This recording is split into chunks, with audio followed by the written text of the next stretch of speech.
All right, not quite 10:10. Let's go ahead and get started. Before I do any questions about anything we've done so far. I want to say thank you to the ed discussion's been really, really active lately. So thank you for that. Keep it up. Hopefully it's been helpful for you, whether you've been asking questions or answering them. Also, all those surveys that were due last night, I responded to those in case you're curious about that. You can go check that out. The MCC, which is where my office hours will be held. That's room 303 in this building. That opens up on the 22nd. So Monday after next. I don't know when my office hours will be yet. I do know they will be on sometime on Wednesday and or Friday. So I'll give you that information as soon as they let me know when they're scheduling me, but I do know it'll be on one or both of those days. In the meantime, I don't think this room is scheduled for anything before this class. And because of when I drop my kids off at school, I usually come straight here. I'm usually here about 9:30. I will probably be in here, and you're welcome to be in here early if you have a question or just want to not sit in the hallway. Also, don't feel like you have to wait for me to come in here.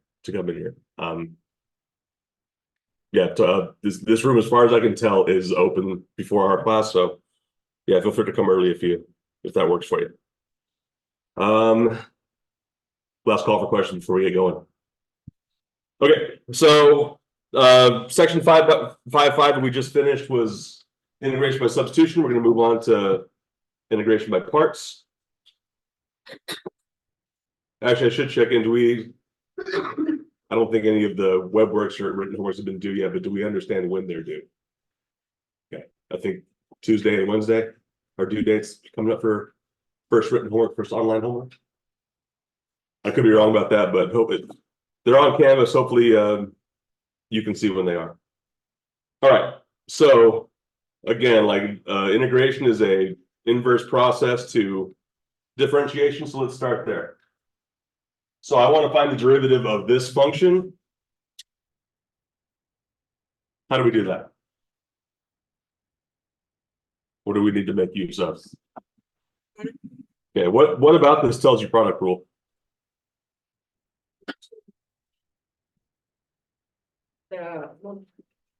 Two variables that are the product. Okay, so I have a product of two things. What are the two things that you're referring to? X. Okay, so x and this e to the negative x. So one thing I want to point out, and I'll point this out a few times just because sometimes it's hard to distinguish the two. So integration by substitution, that was, in a lot of ways, that's another instance where we're integrating functions where you're taking two simpler functions and combining them in a certain way. So what's the difference between that and what I'm asking you now? So pretty much universally on Wednesday or on Monday, you said chain rule, the very first thing I showed you. Now I'm hearing product rule. So do we know what the differences are between those two situations?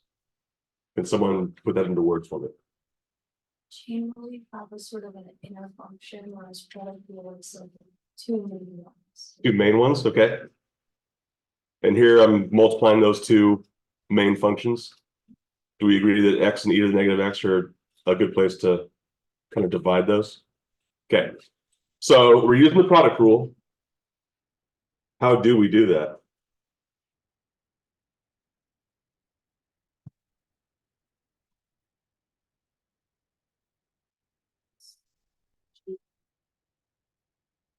So let's do this first. I already have f, so let's call g of x and h of x our other functions. G of x equals x, h of x equals e to the negative x.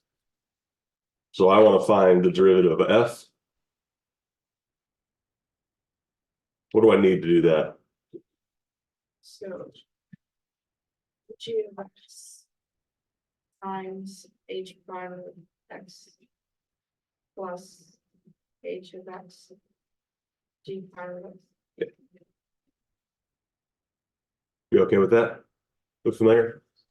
Maybe the names are different, the orders might be different from what you're used to, but this is equivalent to those other things. So g of x is x. What's h prime of x?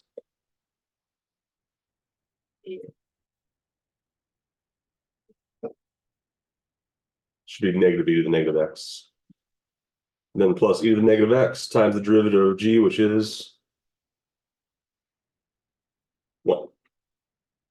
So negative e to the negative, negative x e to the negative x plus e to the negative x. So we good on product rule, familiar from last semester or whenever Calc 1 was. So what if we go, basically, integration by parts is the antithesis of this. It's a way to undo the product rule. So what does the product rule look like? So if I have some product g of x times h of x, and I want that derivative, that's equal to g prime of x times h of x plus g of x times h prime of x. So basically what we're going to do here is we're going to apply this to integration. So what I want to do here is, doesn't really matter which one, I'm going to solve for one of these. Let's say I solve for that.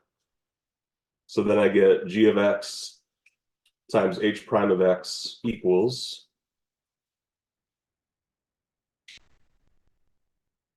g of x, h of x, take all the derivative of all that, minus g prime of x, h of x. So first of all, are we okay with what I did? Maybe you don't know why I did it, but do we agree that it's legal and mathematically okay to do that? Okay. So basically move the one term over by subtraction. Now what if I do this? I want to integrate both sides of this. So this I'm going to leave as is. What is the integral of this first term on the right-hand side here? So I'm basically taking the integral of a derivative, so that should just give me g of x, h of x, minus this thing, which I don't really know what it is. I don't know. It's hard for me to say anything more specific than this because I don't know what h and g are.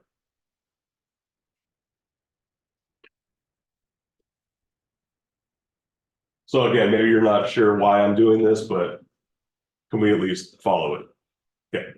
So basically, this is where the integration by parts comes from, which, before too long, you'll probably commit it to memory as a formula, but this is where it comes from.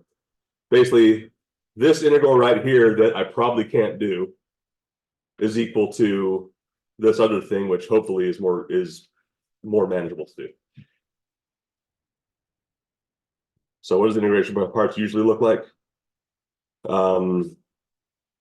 This is probably the most common way I've ever seen it said, is this integral of u dv is equal to uv minus the integral of v du. But basically, it's kind of the undoing, the inverse of the product rule of taking a derivative. So you probably have a lot of questions right now that I hopefully will mostly get cleared up when we see some examples. So let's go ahead and jump into one. So is this an integral you can do with the tools you have now, essentially? Probably not, unless you've seen integration by parts before and can use it. So let me remind you of what integration by parts looks like. The integral of u dv is equal to uv minus the integral of v du. So basically what we have is this integral that I can't do directly. So I'm going to try to substitute, I'm basically going to try to trade it for this thing, which is hopefully something I can do. So if the integral we have is u dv, then that means we need to answer these questions. What part of this integral am I calling u? And what part of this integral am I calling dv? So before we try to make that decision, when I find a u, what's going to be the consequence that comes from that? Whatever's left is dv. That's true. Gonna have to differentiate u. So that's the other consequence we're going to have is, even though we get to choose what u and dv are, that means that du and v are going to result from that choice. So another way to look at this is we're integrating by parts, which means I'm going to divide x sine of x into two parts. Really, I think the only two parts we could divide this into is x and sine of x. So now the choice we have to make is which one of those do we want to assign to u, and which one of those do we want to assign to dv? Or in other words, which one of these do I want to integrate? Which one of these do I want to differentiate? Any ideas at all as to which one we want to differentiate? Go ahead. Okay. How come? Yeah, X of B for DB graded. I think I know what you mean. So when you say keep on going forever, right? So right. So typically, and this is again, I'm not going to tell you always because sometimes it's not the case, but one of the things you can kind of use to guide yourself on how to make this choice is there something I can make simpler by taking a derivative of it? In this case, I think x does become simpler. What is, if u is x, what is du? dx. So derivative of u or derivative of x is simply 1. So that choice made this choice for us, sine of x. If dv is equal to, sorry, sine of x dx, then what's v equal to? Negative cosine of x. Okay, so probably not sure if that was the right way to go, so let's start stacking these things up. So I have my u dv. That is going to be equal to, so the integral of x sine of x dx is equal to uv, which in our case is negative x cosine x, minus the integral of v du, which is negative cosine x dx. So here was the original integral, something we couldn't do directly. And hopefully we traded it for an integral that we can do directly. Were we successful with that choice? So that integral can be done directly. What is the integral of negative cosine x? Sine of x? Negative sine of x. So minus negative sine of x plus c. So negative x cosine x plus sine of x plus c.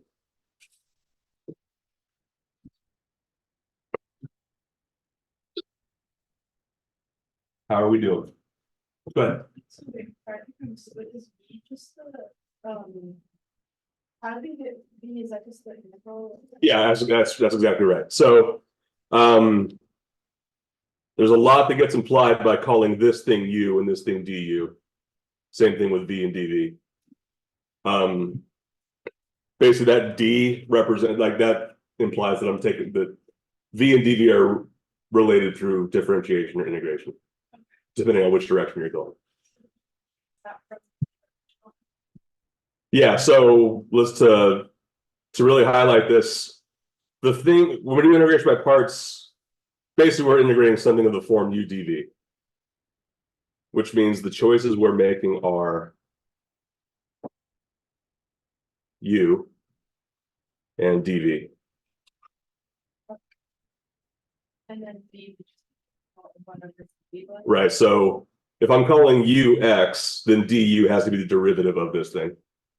And if I'm calling dv sine of x, then v has to be the antiderivative of that. So basically, it's kind of a, how many choices do you have when doing integration by parts? Kind of just one. Because once you choose u or dv, the other component is decided for you. And also the other two components, the du and the v, those are decided for you. So basically you get that one domino, and those are the three things are a direct consequence of whatever that choice was. Good question. Thank you. Anything else about this one? Okay. Any thoughts here? The integral of natural log of x dx.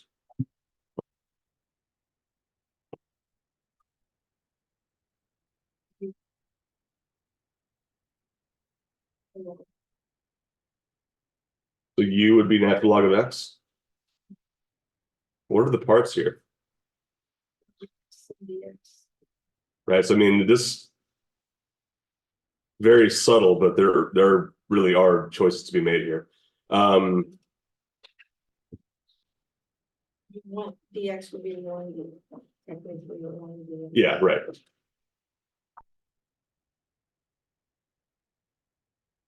But this is a kind of a strange case of integration by parts because, yeah, maybe it's not clear that there is more than one thing going on here. So we would like to use, I have a vote for UE being the natural log of X. Then what is, so by consequence, what does that mean about anything else? dv equals dx. And then what? U would be one over x, dx. U is 1 over x dx, and v is equal to x. So any question on how we got those four building blocks essentially? Go ahead. So when you're finding dv, it'll always have the dx in it. Is it gonna have like directly what's in front of the dx, or can you make some? Not necessarily. So I think this last example, actually, that's a bad example. No, I mean, so if I would have started here, the integral of sine of x, I mean, this is probably gonna be weird to look at this way, but I could have written that function like that, right? And I don't think it would have changed really anything about the way we integrated it. So in terms of complication, for this example, we chose like the simpler one as the u, Mhm. and for the next example, we did the more complicated. Yeah, so here's another, I mean, the bad news is I can't tell you like 100% of the time this is the thing you should look for. So I can give you some kind of guides to look for. Let's look at it this way. Let's say I decided to go the opposite way, which in this example is kind of hard because, so let's say this, what if I say that dv is equal to the natural log of x dx? Do we know what the integral of natural log of x is? So this one's kind of, this might kind of supersede the last kind of bit of advice I gave you. If you have no idea what the integral of natural log of x is, you probably can't assign it to dv. So this is one of the values of the choice that you get to make here is if there's something that's hard to integrate, but much easier to differentiate. In this case, I don't think we have an integral for natural log of x. But you do know what the derivative of it is, so it's probably a good reason to assign it to you. Good question. I hope I answered it. Yeah, good. Anything else about this? Well, where we are so far? Okay, where do we go from here?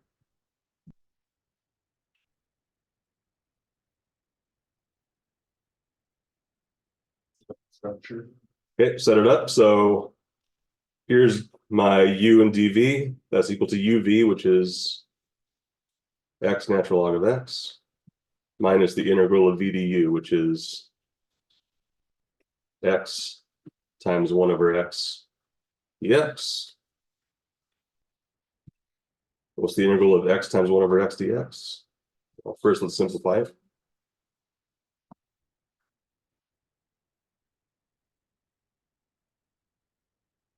The integral of dx is simply x.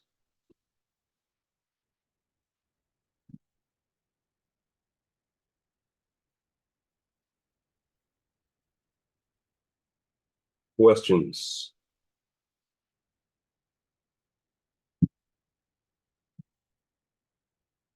All right, moving on. All right, we've done a couple of these now. Thoughts on how to start, what to look for. Find the U and DV. Find the u and dv. So got to assign those. Any ideas about how to assign them?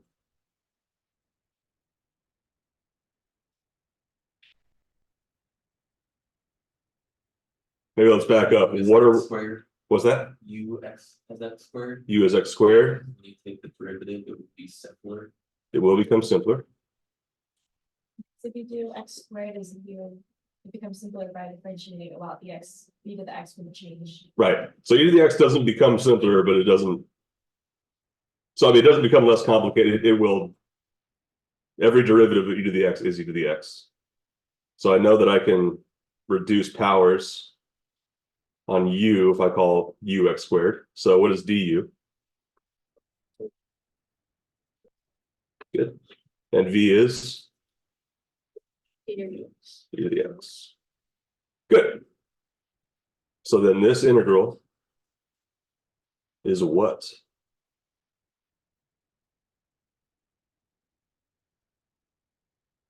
Yeah. Yep.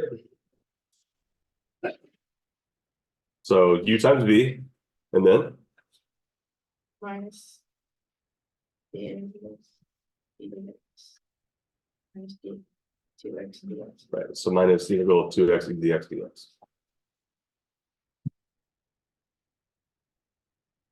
We okay with that? Did we go the right way?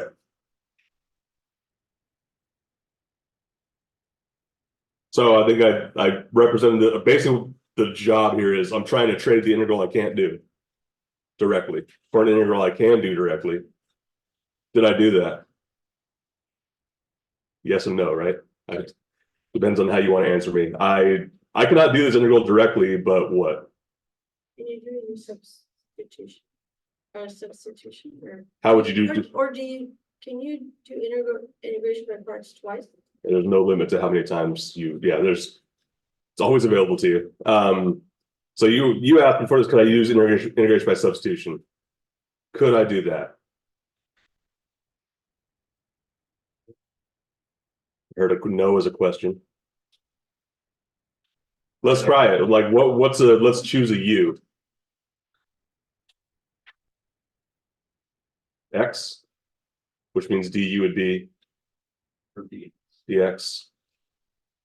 That would help you with the e to the x. And if I did u equals e to the x, then I don't think I'm not going to get to the other part of that function. So I'm not going to say it's impossible because maybe there is some strange out of the box way to do it, but I don't see an easy way to get integration by substitution to help here. We can't do integration by parts again. So do I want to call them u and v again? I'll call them. Actually, I think it'd be more confusing if I tried to introduce new letters. So let's just do u and dv again. But now we got to make new choices, right? Can you pull the 2 out in the front? I definitely can. So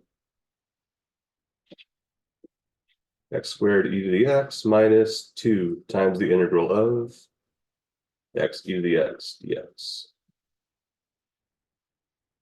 So basically we're doing integration by parts again, but we got to set it up for a new function. What should we use for u and dv? U would be x again, or not again, but I guess dv would be e to the x dx. So keeping that consistent, which means v is going to be the same thing. What's du? D. Yeah. 1. Yeah, 1 or dx. All right, so now let's carry all the stuff we did before. X squared e to the x minus 2 times all this. U times v is x e to the x minus the integral of v du, which is e to the x dx. All right, are we happier now? Good. So this time I got an integral that I can do directly. What's the integral of e to the x? E to the x, so plus 2 e to the x plus c. So yeah, sometimes the integration by parts, one big thing it's used for is to reduce powers on x like that. But It can only reduce 1 degree at a time. So I promise never to do this to you, but if I had like x to the 6 e to the x, that can be done with integration by parts. It would take you a bit, but yeah, you have to run through. Basically, it's simultaneously not a super hard thing to do, but it's also there's a lot of opportunities to mess something up. But yeah, this process can be run through multiple times. Questions? Go ahead. The exam work. So here's the thing, in general, and this is probably not like super different from other math classes you've taken. On homeworks, you have much more time to do things than you do, like you have a 50-minute exam. I have no desire to make you run through integration by parts 6 times for that entire 50 minutes. It does nobody any good. But on homework, you'll see more complicated things than I could give you on a test. I will never make you do 6 iterations of integration by parts. All right. So how do we start?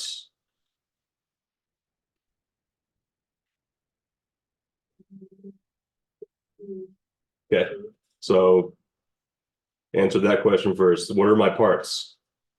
So what are the parts that I could assign places? Either the x and sine of x, and then dx will go with whichever one goes to dv. But any idea how to make that choice? I assign the u to the trig function. Assign u to the trig function. How come? It is. It's e to the x, it's simple to integrate. Okay. So let's try it. Does anybody feel really strongly about this right now? So by the fact that you kind of feel strongly, what do you feel strongly about? I asked him about that. So let's try this and see what happens. Based on these choices, what are v and du? I'll write down v because we just did we assigned dv in an identical way last time, right? So then what is du? Cosine x dx. All right, so from there, this integral becomes uv, leaving off important pieces, dx. So equals e to the x sine of x minus the integral of v du, which is e to the x cosine x dx. What am I doing? Okay. Did we make a good choice? Did we make a bad choice? Are you sure? Can we integrate again? Yeah, I think so I will tell you this, we have to go through this again. So here's the thing about, I think the first advice I gave you is look for what you're going to make simpler through differentiation. Clearly that's not the e to the x because that doesn't change at all through differentiation. I don't think cosine is simpler than sine, right? I mean, really, if you graph them, they're identical, just up to like a shift. So I don't think there's any way you could have made one more simple or more complicated. It was kind of a strange case. But let's see what happens if we go through this again. So let's decide u and dv again.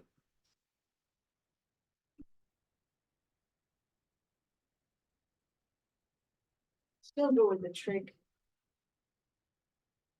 Okay, let's stay consistent. So let's say dv is equal to e to the x dx, and v is equal to e to the x,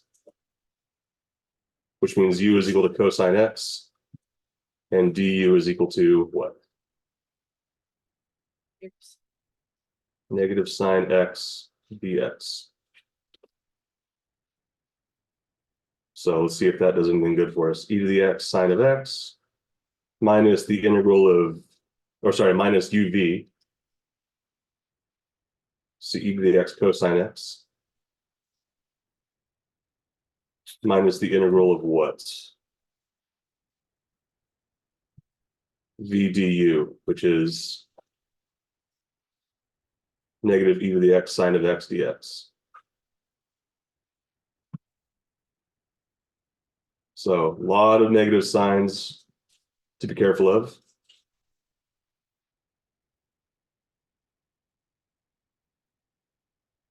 I think this whole thing ends up becoming minus the integral of e to the x sine of x dx. Double check me there. I think I took care of all my negative signs correctly.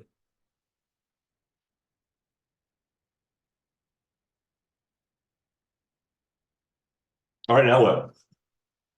Go ahead. Maybe we got our original integral, so now it's 2 times lower. Right. So let's bring down let's remind ourselves of what we were actually trying to do. So we're actually trying to find this integral, right? How is that integral related to the integral I ended up with on the right-hand side? They are identical, right? So let's collect those. I'm going to add this one to the left-hand side. So then I get 2 times the integral of e to the x sine of x dx equals e to the x sine of x minus e to the x cosine x.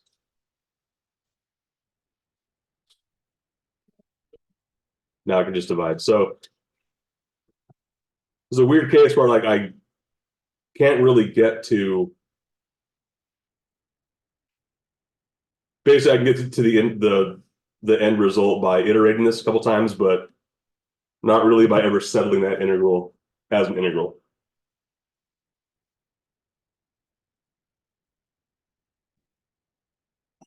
So you'll probably hear this thing referred to as a wraparound. Because basically you have to do that integral twice just to basically end up solving for that integral algebraically. Any question on how this was done? Why we needed to do it, how it works? Go ahead. So you can identify before you start where you have a wraparound. I think for me, there are 2 big things that make this possible. I kind of think e to the x has to be part of it. I say I think because I don't want to promise it, but e to the x is the only function I can think of that when you take a derivative of it or an integral of it, doesn't change. So, and that even kind of includes like if it was like e to the 5x, because that derivative would still be like a multiple. But also, what happens when you take a derivative of sine or cosine? So that's kind of a cyclic thing, right? The 4th derivative of sine of x is sine of x. So that pattern kind of repeats infinitely. So I believe those 2 things kind of have to happen together. You have to have some kind of a periodic cyclic derivative to make this work. But yeah, you kind of have to contrive it to get these cases. What else? Okay. So let's do a definite one. So the integral from 0 to 1 of arctangent x dx. So what change? So I have an interval, a closed interval I'm trying to integrate on now. How does that make this different to anything else we've done?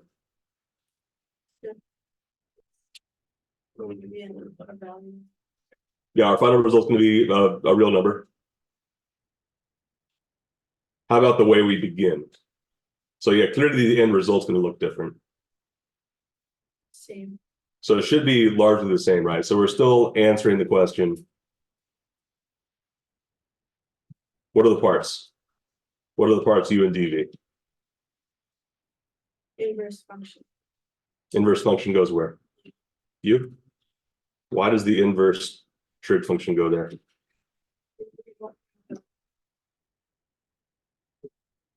know how to integrate arctangent. Yeah, does anyone know the integral of arctangent of x? So this is a little bit same logic as the natural log one we did. We don't have a good integral for arctangent of x. You know, that we know of. We could probably look it up, but we don't really have that right now. So because of that, we're kind of stuck with differentiating it. So if dv is equal to dx, what is v? X. Do we remember what the derivative of arctangent of x is? 1/(x²). 1 over 1 plus x squared. Do we remember why? Does it matter to us why? If you're curious, I can walk you through it. But otherwise, let's if we remember this, let's go with that. So yeah, 1 over 1 plus x squared dx. So are we good with those pieces so far? And again, I'm really even worried about the bounds that I'm integrating on. First, we have to find the antiderivative before we can worry about the bounds. So because of that, I'm not really even gonna worry about them until we get to the very end. So the integral of arctangent of x dx is equal to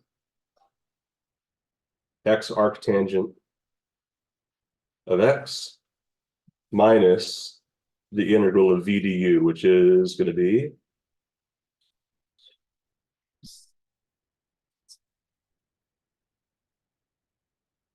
okay. Is that an integral we can do? Substitution. I heard a lot of yeses as a question, yeses as an answer. Yeah, we can do that directly. It's probably not super direct or even clear, but it can be done. Any ideas on how it can be done? Substitution. Substitution. So let's try to set up that substitution. What's a good inner function to try? U equals 1 plus x squared, which means du is 2x dx. Did that help? So the integral of x plus x over 1 plus x squared dx is equal to x over u dx. Can we go further than that?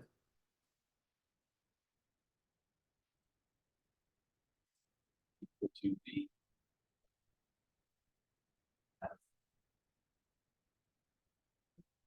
one for you. Du. 1/2. So looks like you Yeah, realize that was, if we divide through by a 2 here, then we get x dx equals du over 2. So the integral of 1 over u times du over 2.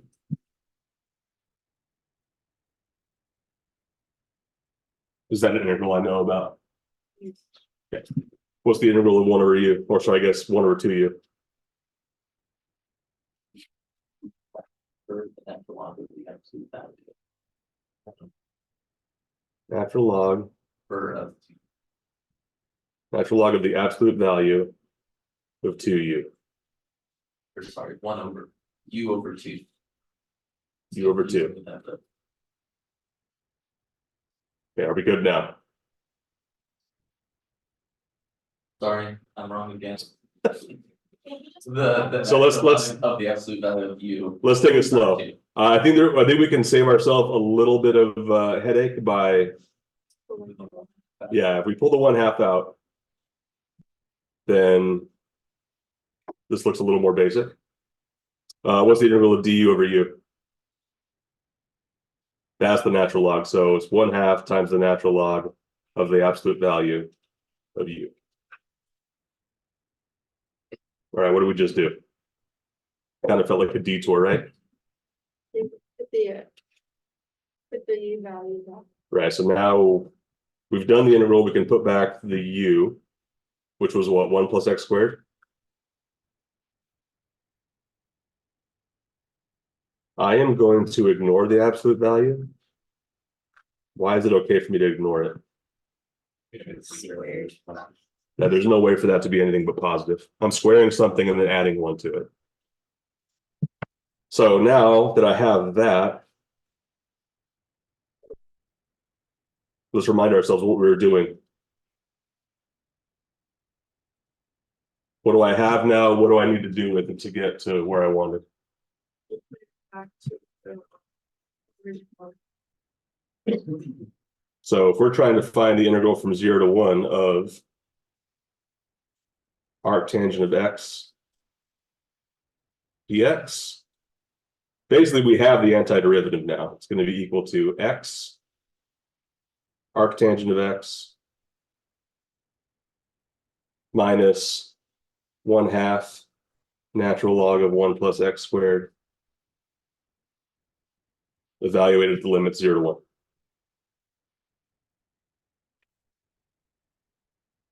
So now we have to make substitutions and evaluate. 1 times the arctangent of 1 minus 1/2 of the natural log of 2 minus 0 times the arctangent of 0 minus 1/2 natural log of 1. What is the arctangent of 1? Not 0, Oh, sorry. 1/2. not 1/2. Ooh, heard a lot of numbers. So arctangent of 1, what does that mean? So let's give it a name first of all. So more than a few of you told me that the biggest thing you were worried about this semester was trig things. And I wasn't surprised by that. It's just a tough thing to think about. So let's figure out, let's start thinking about some trig stuff. Like let's by asking, what does this say? What does arctangent of 1 even mean? It's the bell side. Right, it's the angle whose like the angle measure that when I take the tangent of that angle, it equals 1, right? So can I say that y equals arctangent of 1 is the same as this? Tangent of y is equal to 1. Yeah. So basically I'm asking what angle has a tangent of 1? One. I think you went one step further. So the angle is pi over 4 because a few ways to think of this. The tangent of an angle is the same as its sine divided by its cosine, right? Because tangent is equal to sine over cosine. Also, if an angle has a tangent of 1, that means the opposite side and the adjacent side of this triangle are equal, right? What does that angle look like if those two sides are equal? This is a 45-degree angle or pi over 4. So yes, this first term is pi over 4. I can't get anything simpler than 1/2 natural log of 2. Arctangent of 0 is what? 0. Doesn't really matter because I'm multiplying that by 0. What's the natural log of 1? 0. So I think this is my final answer.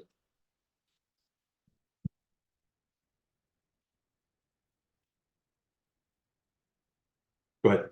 Why do you have to have a limit to the first part? Because I mean, it's not like an integral anymore, right? The x arc to an x. Well, the x arctangent x, that is part of the integral.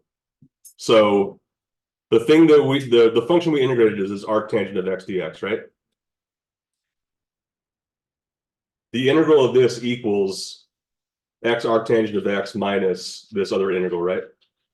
So basically, you can kind of think of it as the way we did this integral had another integral kind of wrapped inside of it. But this x arctangent x is part of that. It is part of the integral. It's the part that we've resolved very early.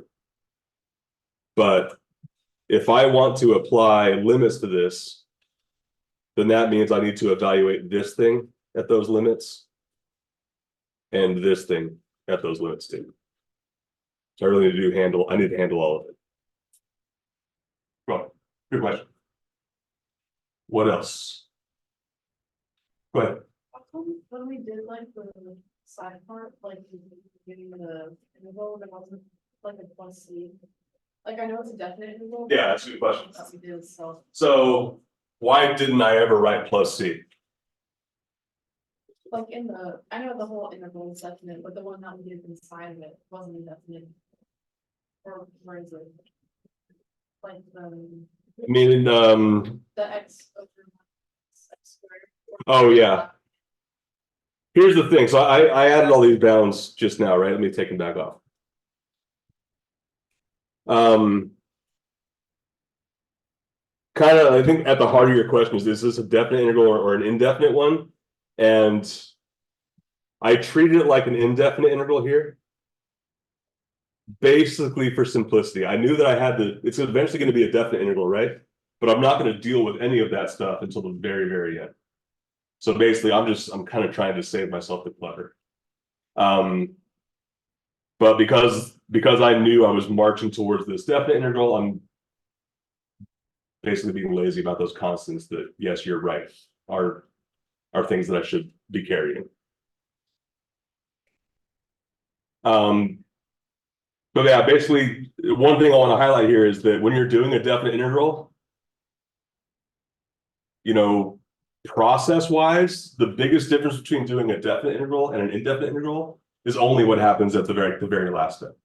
So because of that, that's why I was kind of leaving off the limits until that very last step.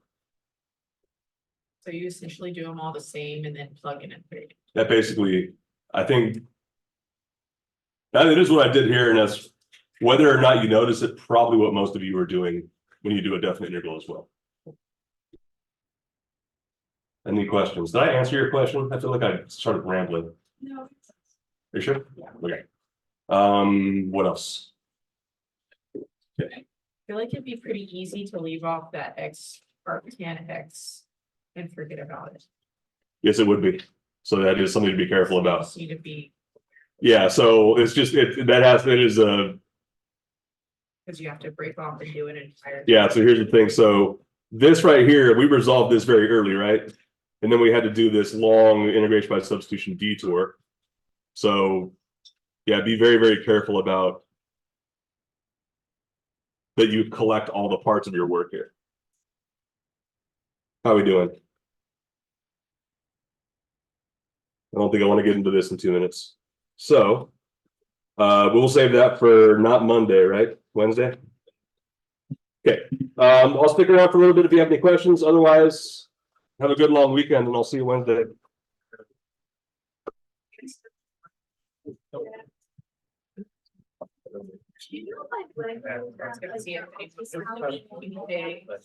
Sometime next week. That's level 1-0. So You know, what's the written and the